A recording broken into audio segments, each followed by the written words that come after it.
"How does it look?" she asked. I looked a second too long. In the mirror, her mouth curved, and she caught my eyes there before I could pull them away. "Want a better look?" I forgot how to breathe. The city glowed behind the glass, all amber light and the far-off hush of traffic, and I was only a man in a plain gray shirt on the edge of my own bed, unable to answer a simple question about a new dress.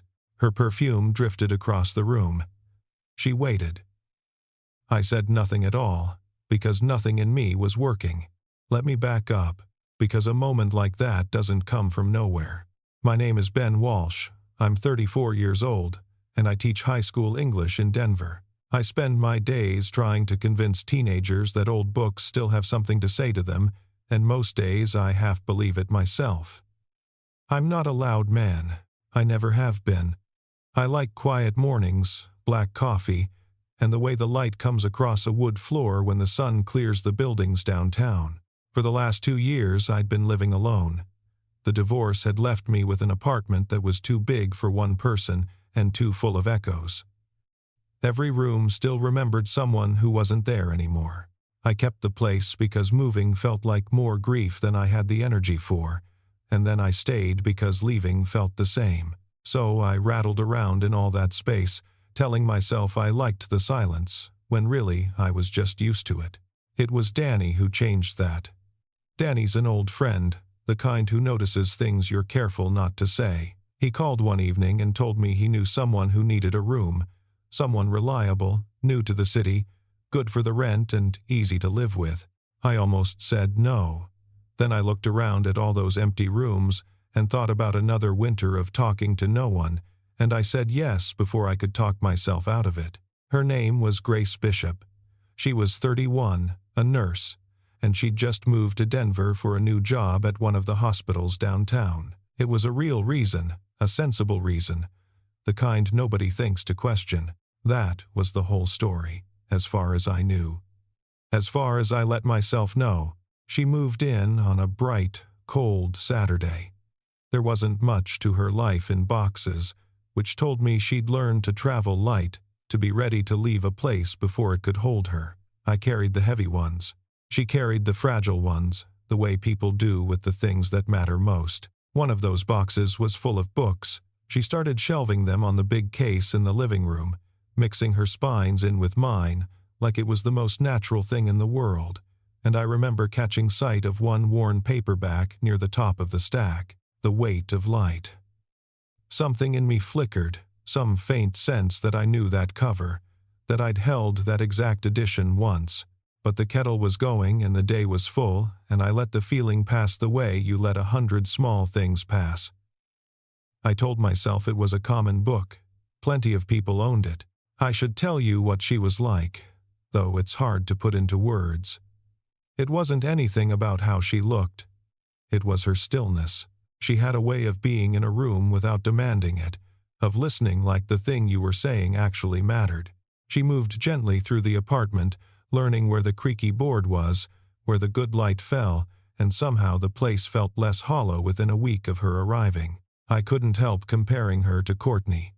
My ex-wife had filled every room she entered, all volume and motion and mirrors, always half-performing for an audience that was mostly herself. Being married to her had been like living inside a running engine. Grace was the opposite.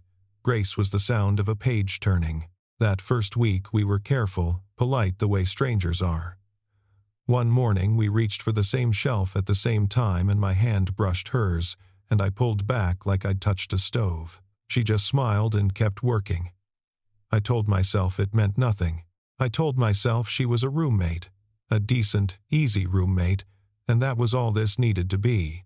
Danny said you needed a room, I said once, filling the silence. And you needed the rent, she answered, sliding a book into place. There was a pause. Something about the way she stood there, so at ease in a space she'd known for days, made me ask before I'd decided to. Have we met before? She smiled down at the box in her hands. People say I have that kind of face, and I let it go. God help me, I let it go. The days settled into a rhythm, the way two lives do when they share a kitchen and a coffee maker and a single narrow hallway. She worked nights that spring, long shifts that ended somewhere in the small hours, and I started leaving the light on over the stove for her without ever quite deciding to. It just happened. The first night I did it, I told myself I'd simply forgotten to turn it off. The second night I knew I was lying. By the end of the month, that small yellow glow was the last thing I touched before bed. A little signal thrown out into the dark that said someone here is waiting up for you, even if I never had the courage to say it out loud. She noticed, of course. Nurses notice everything. On the nights I stayed up late, grading essays at the kitchen table, red pen in hand, a cup of tea would appear at my elbow without a word. She'd steep it exactly the way I liked, a little strong, and set it down and drift off to her room, and I'd sit there with a stack of teenage arguments about books and feel, for the first time in years, that the apartment was full instead of empty. It's a strange thing, to realize you've been cold for a long time, only when someone finally leaves a warm cup where you can reach it. Looking back now, I can see all the things I couldn't see then. That's the strange mercy of telling a story after you already know how it ends. You get to watch yourself be blind, and you want to reach through the memory and shake yourself by the shoulders, and you can't, because it already happened exactly the way it happened. Because she looked at me. She looked at me the way you look at something you've been carrying around inside you for a long time. A look that lingered a half-second past what friendship asks for, and then always slipped away before I could catch it and name it. She kept that paperback close, the weight of light, on her nightstand, on the arm of the couch, on the kitchen counter beside her keys, and once, passing behind her while she read, I saw that the book fell open to the same page every time, a page soft and creased from being opened 1,000 times, as if the whole book existed to protect that one spot. I stopped one evening and actually read over her shoulder. There was a single line underlined in faded ink, pressed down hard the way you underline something that has just told you the truth about your own life. We spend our lives learning to see the people who were standing in front of us the whole time. I felt something cold and familiar move through me, that sense you get when a song comes on that you know you've heard before but can't place. I knew that line. Not from reading it, from somewhere else, somewhere warmer, somewhere with a voice attached, but the memory wouldn't come, and Grace turned the page, and I went to bed with the feeling that I'd walked past a door I was supposed to open. I lay there in the dark, trying to chase the thread of it, and the harder I reached, the further it drifted, until I gave up and told myself it was nothing, the way I told myself everything was nothing that year. There were other tells, too, 100 of them, and I missed every single one. The way she already knew I took my coffee black before I'd told her. The way her eyes would soften and go somewhere else entirely whenever I read a passage out loud to no one, marking papers, muttering a good line to myself the way English teachers do. The way she'd once said my name and then caught herself, like she'd been practicing the shape of it for a long time. I logged all of it and filed it under nothing, because I had decided, somewhere deep down, that I was a man to whom nothing much happened anymore, and it's astonishing what your own low expectations can hide from you. There were tensions, small ones, the kind that live under the surface of a house. There was the matter of that one evening, the dress, the mirror, the question I never answered.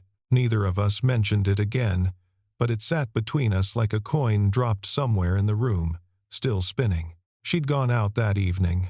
Some date a coworker had arranged for her, and I'd spent the whole night pretending to read the same paragraph over and over, listening for the door. When she came home early and alone, I felt a relief so sharp it scared me, and I still refused to give it a name. I told myself I was being protective, a friend, looking out for a friend. I was very good at telling myself things.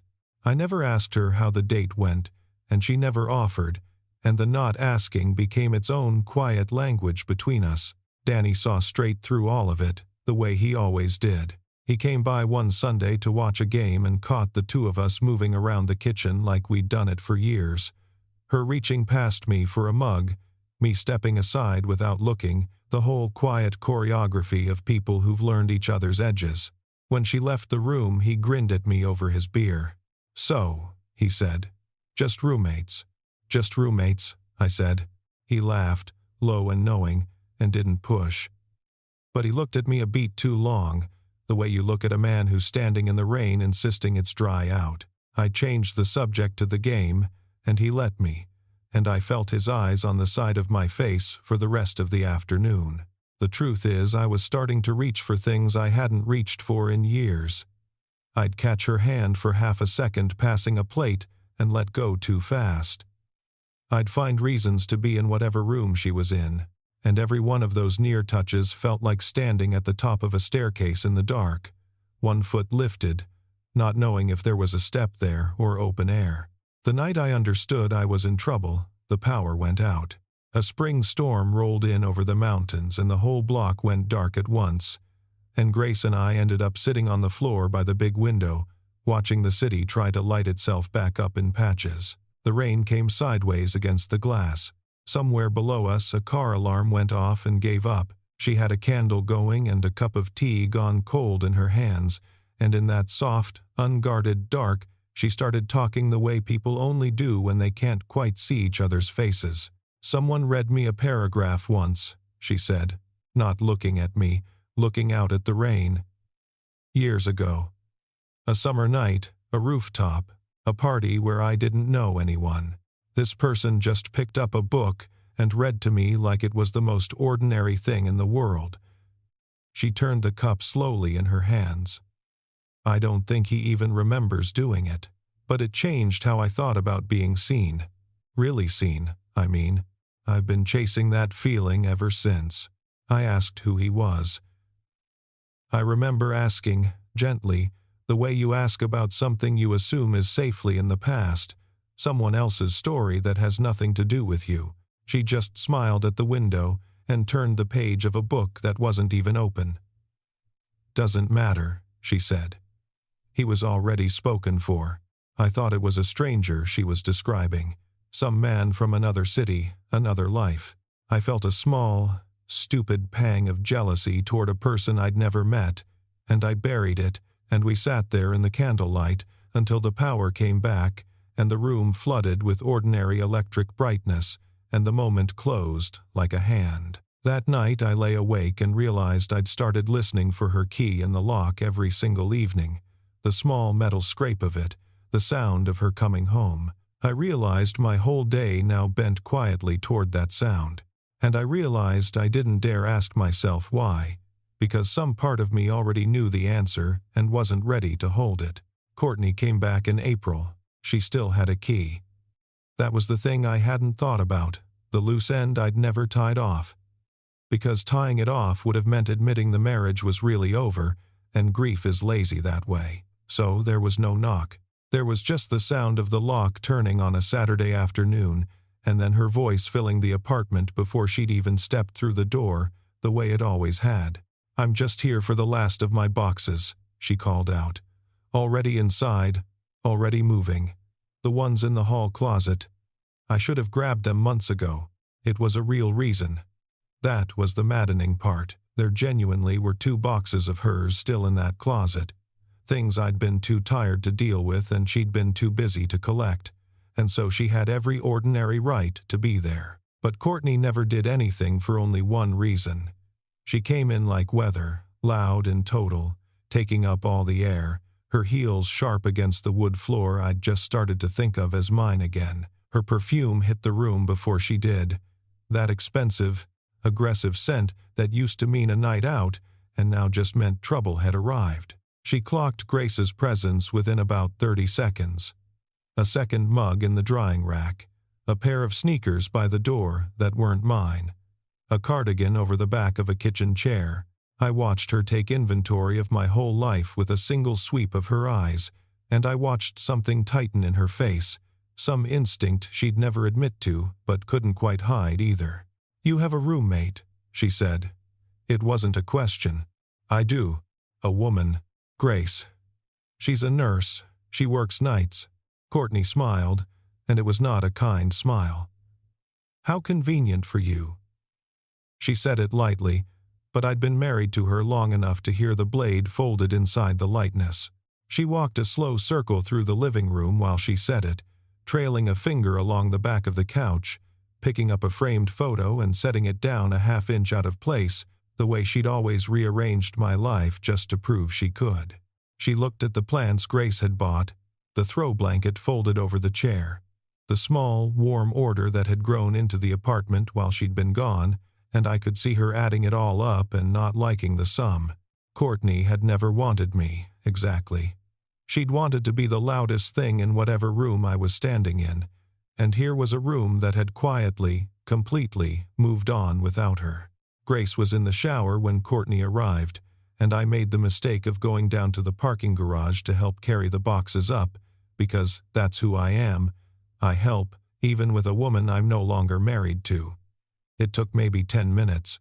10 minutes was all it took. When I came back up, Courtney was standing at the bookshelf. Not looking for her things, the boxes sat forgotten by the door. She was standing at the big case in the living room with a paperback open in her hands, and I knew which one before I saw the cover, because I'd been half seeing it for 2 months without letting myself understand. The Weight of Light. "This is interesting," Courtney said, in the voice she used when she'd found a weakness and meant to press on it. She held the book up. The old spine was cracked and soft. "Your little nurse has quite the sentimental streak. Look." I didn't want to look. Something in me had gone very still, the way an animal goes still before it understands the danger. But she turned the book toward me, and there, on the inside cover, in faded ink, was a date. August 2019, and beneath it, in small handwriting pressed hard into the paper, a private line. The kind of thing you write to yourself when you're young and aching, and certain no one will ever read it. 2019, Courtney said, tasting the words. "That's a funny coincidence. You know when we met, don't you? You know where? Danny's rooftop. That same summer, she let that sit. She was good at letting things sit. So let me make sure I have this right. Your sweet, quiet roommate has been carrying a torch since a party you don't even remember. And then, what? All these years later, she just happens to move to your city, and just happens to hear you have a room, and just happens to move into your apartment. Ben. Come on. She engineered all of this. She's been obsessed with you for years, and she lied to your face about why she's really here." The floor tilted under me. Because the terrible thing, the thing that made it land, was that it wasn't a lie. The date was real. The rooftop was real. I did remember that summer. At least the edges of it. The beginning of Courtney. The beginning of the marriage that swallowed the years that came after. Somewhere in that same warm blur there had been a party, a book, a girl I'd talked to for one long night and never thought about again. Grace. It had been Grace, the whole time, sitting 3 feet away from me across 2 months of shared mornings, and I hadn't known. Every true fact clicked into place, and Courtney arranged them all into a shape designed to poison. Obsession, scheming, deception. She took the most tender thing I'd ever been near, someone loving me quietly and patiently for years, and she made it sound like a trap I'd been lured into. She had always been able to do that, to take something and turn it wrong side out, and I'd spent years too worn down to fight it. I didn't say anything. I gripped the rough spine of that book so hard my knuckles ached, and I set my jaw, and I looked out the window at the gray afternoon light on the buildings, and I did not let a single thing show on my face, because that's the only way I know how to survive being hit. Go still. Go quiet. Feel it later. That's when Grace came out. She stood in the hallway, hair still damp, and she read the whole scene in a single breath, the way she read everything, fast and complete. Courtney with the open book, me with my hand clenched and my eyes turned away. She understood exactly what had happened, and exactly what it looked like, and I watched the color of the moment settle over her. Not panic. Something quieter and far worse, the look of someone watching a thing they'd feared for years, finally arrive. "She's right about the date," Grace said, very quietly, from the doorway. She's wrong about everything else. Courtney's smile widened into something triumphant. She set the book down on the shelf, gently, like she was resting her case, like the 2 words she'd just heard only proved her point. "Well," she said, gathering her boxes, "I'll let you two talk."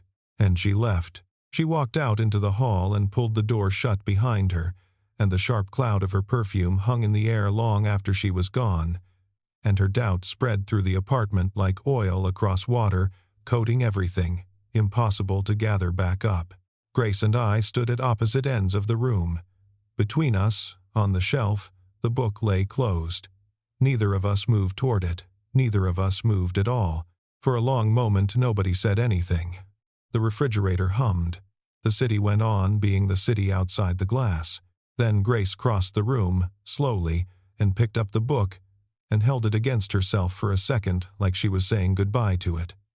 When she finally spoke, her voice was steady.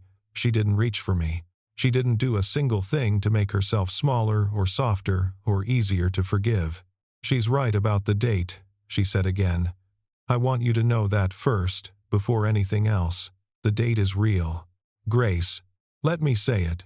I've owed you this for 2 months, and honestly, I've owed it to myself for a lot longer." She took a breath. It was your voice. That summer, on Danny's roof, the party where I didn't know anyone and stood by the wall wishing I was invisible. You picked up somebody's paperback off a table, and you read me a paragraph out loud. This one, this exact page, like it was nothing, like I was worth reading to. Her thumb moved over the worn edge of the cover. You were newly with Courtney. You had no idea what you'd done. And I went home and bought my own copy and underlined that line, and I've carried it through 6 apartments and 4 cities since. The night was coming back to me now in pieces, the way light comes up slowly in a dark room. The heat of that rooftop, the paper cup in my hand, a girl by the wall who listened like the words mattered, who I'd read to for no reason other than that she'd looked like she needed someone to. I hadn't thought of it once in 7 years. It had been one small kindness in a life I'd assumed was mostly ordinary, tossed off and forgotten before I'd even climbed down from the roof. And she had built a whole quiet decade around it. I had spent all those years getting married and then getting divorced, losing myself a little more with each one. And the whole time, somewhere out there, someone had remembered me at my very best and carried it carefully from city to city, waiting for the chance to give it back. When my contract came through in Denver, she went on, it was a real job. I did need the work. I did need a place. All of that was true. I never lied about any of it. She looked at me then, straight on. But I also knew this was your city. And when Danny mentioned you had a room, I knew whose room it was before he finished the sentence. So I chose it. I chose you before you'd ever chosen anything. And the other real reason was you. Both of those things are true at the same time, and I'm not going to stand here and pretend only the convenient one counts. Why didn't you tell me? Because no one asked me to. She said it simply, without defense. I never lied about who I am, Ben. I just never said the part that no one ever asked me to say. There was never a moment where it would have made sense, where it wouldn't have been strange and heavy and unfair to drop on you. So I did the only thing I knew how to do. I stayed close, and I made your tea, and I left the part unsaid, and I let it be enough just to be near you. She set the book down on the table between us. If that feels like a betrayal, I understand. If you want me to find somewhere else, I'll be gone by the weekend. I mean that. This is your decision, not mine. It always was. She stood there and handed me the whole thing, the power of it, without a single string attached. No pressure, no performance, just the truth, laid flat, and the door left open for me to close. And standing in my kitchen under that one yellow light, I finally understood what a fool I'd been. Courtney had walked into every room of my life for a decade, and I had never once felt seen. This woman had sat quietly in the corner of it for 2 months, and had known me, actually known me, better than the person I'd married. The one I'd almost forgotten was the one who'd remembered me most clearly of all, and she'd asked for nothing all this time. She'd just left the light on inside herself and waited to see if I'd ever look up. I thought about the tea she'd left at my elbow, night after night, expecting nothing back. I thought about the stove light I'd left burning for her without understanding why. Two people leaving small lights on for each other across a dark apartment, neither one brave enough to say what the light was for. Courtney had handed me chaos and called it love. This woman was handing me the truth and calling it my choice. There was really only one honest thing left to do. I didn't let her go. I crossed the kitchen and I picked up the book, and my hands weren't quite steady. And I found the page, the soft, creased page, the line pressed hard into the paper. And I read it out loud to her, the way I had on a rooftop a lifetime ago without knowing it would matter. We spend our lives learning to see the people who were standing in front of us the whole time. My voice was low and it caught a little. There in the midnight quiet with the old paper under my thumb. I closed the book. "Stay," I said. "I spent years not looking, Grace. I'd like to start now." She let out a breath she'd probably been holding for 6 years. And for the first time since that rooftop, we were both looking at the same thing at the same time. We didn't fall into anything after that. We walked. That was the thing I came to love most about how it happened. There was no dramatic collapse into each other's arms. No single perfect night that changed everything. There was just the slow, deliberate work of two careful people learning to trust the ground under their feet. We were both a little broken in the ways adults are, her from years of loving in silence, me from years of being married to noise, and neither of us wanted to rush a thing that had waited this long to be real. We had time. That was the quiet miracle of it. After everything, we finally had time, and we were not going to waste it by hurrying. So it built in small pieces. Morning coffee, the two of us in the kitchen while the light climbed the buildings downtown, not saying much, not needing to. The nights she worked, that stove light still burning, except now I was usually awake when she came in, and she'd sit on the edge of the bed and tell me about the patients she'd pulled through and the ones she couldn't, and I'd listen the way she'd always listened to me. Simple dinners, long walks through the neighborhood when the snow finally gave up and the trees along the block went green. Trust, it turns out, is not built out of grand gestures. It's built out of 10,000 ordinary moments where someone shows up and keeps showing up until one morning you realize you've stopped bracing for them to leave. I remember the exact moment I stopped being afraid of it. It was nothing, really, a Tuesday. She'd worked a brutal double and come home gray with exhaustion, and instead of talking she'd just leaned her head against my shoulder at the kitchen counter and stayed there, breathing while the coffee went cold. And I understood, standing perfectly still so I wouldn't disturb her, that this was the whole thing, not the fireworks. This. Someone tired coming home and choosing your shoulder to rest on. I'd spent a decade married to a woman who needed an audience, and here was someone who just needed a place to lean, and I finally knew the difference in my bones. There were small tensions, still. Old habits of self-protection don't vanish overnight. I'd catch myself waiting for the other shoe, and she'd catch herself apologizing for taking up space, and we'd have to gently talk each other down from years of learned caution. But every one of those small frictions ended the same way, with both of us still there in the morning. That, more than anything, is what convinced me. Not the big feelings, the fact that we kept choosing to stay. Courtney tried once more, near the end of the spring. She called, and then she came by, and she stood in the doorway with all her old weather, ready to fill the room and stir the water and remind me of everything we'd once been. But I met her in the hall this time. I didn't invite her in. I told her, calmly and without heat, that I wished her well and that I needed my key back, and I held out my hand and waited. There was no fight. That was the strangest part.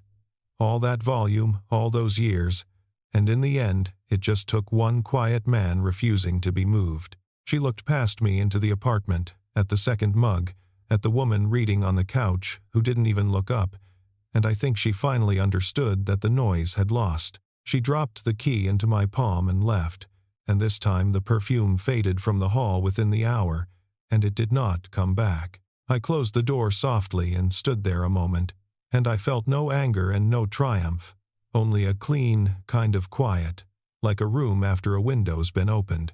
When I turned around, Grace still hadn't looked up from her book, but she'd shifted, making room on the couch beside her without a word, the way she'd been making room for me all along. I sat down. She leaned into me. Neither of us said anything about the woman who'd just left, or the years she'd taken, or the doubt she'd tried to leave behind like a stain. There was nothing to say. The loud thing had gone, and the quiet thing had stayed, and that turned out to be the entire story of my life in a single afternoon. Summer passed. Then fall. The seasons turned over the mountains the way they do. Gold and then gray and then that first clean snow, and somewhere in all of it, Grace stopped being the woman who rented my spare room and became simply the person I built my days around. We never made a grand announcement of it. It just became true, the way the good things do, slowly and then all at once, and then so completely you can't remember the shape of your life without them. And now, a year later, on a bright spring morning with the whole thing behind us, I found myself standing in front of that bookshelf again. The weight of light was there where it had always been, except it wasn't hers anymore and it wasn't mine. It just lived on our shelf now, the way everything else did. Her spines and my spines mixed together so thoroughly you couldn't have separated them without tearing the whole thing apart. I took it down. The morning smelled like toast and coffee from the kitchen, where Grace was humming something to herself. Spring light came slanting through the window, and through the open bedroom door it caught the old standing mirror, the same one she'd turned away from the night of the dress, and for a second I saw the whole story in it, a man who'd finally learned to look. I opened the cover. There was her date, August 2019, and beneath it the small, hard line she'd written to herself when she was young and certain no one would ever love her back the way she loved. I found a pen, and I stood there for a moment with the nib hovering over the paper, hesitating, because some part of me understood that writing under those words meant answering them across 7 years, meant telling that lonely young woman on the rooftop that the wait had not been for nothing. Then I wrote. I put down the date, our spring, a year after she'd walked into my too-empty apartment carrying the fragile boxes, and under it, one line, in my own hand, right below hers. Took me long enough to look. I closed the book and set it back on the shelf, between her life and mine, where it belonged. In the kitchen, Grace was still humming. The coffee was ready. The light was good, and I went to sit with the woman who had loved me quietly through a decade of my own blindness, and I was not blind anymore. I think about it more than I probably should, the sheer waste of all those years. Not with regret, exactly. Regret is too small a word, and too selfish. It's more like awe at how easy it is to stand directly in front of the thing you're looking for and never once see it. I had a woman making my tea and leaving a light on in my heart for 2 months, and a girl who'd carried my voice in a paperback across 4 cities for the better part of a decade, and it took another person weaponizing all of it before I finally understood what I'd been given. That's the difference I keep coming back to. Loud is not the same as true. Courtney filled every room and I never felt seen once. Grace sat in the quiet and knew me down to the ground. The world teaches you to look for the person who takes up all the space, and the whole time the one who matters is standing off to the side, reading you a paragraph, hoping you'll finally turn around. There's still that line, underlined in fading ink, on a shelf in a home we made. We spend our lives learning to see the people who were standing in front of us the whole time. I read it now and it doesn't feel like a book anymore. It feels like a warning I almost didn't heed, and a mercy I almost didn't deserve. She spent years hoping I'd finally look. Turns out I'd been staring at everything except the one person standing right in front of me. So let me ask you this. Have you ever realized too late that the right person was already in the room? And if you were me, would you have believed her? Or would you have believed the doubt? If this one hit home, hit that like, subscribe, and tell me in the comments. Would you have asked her to stay?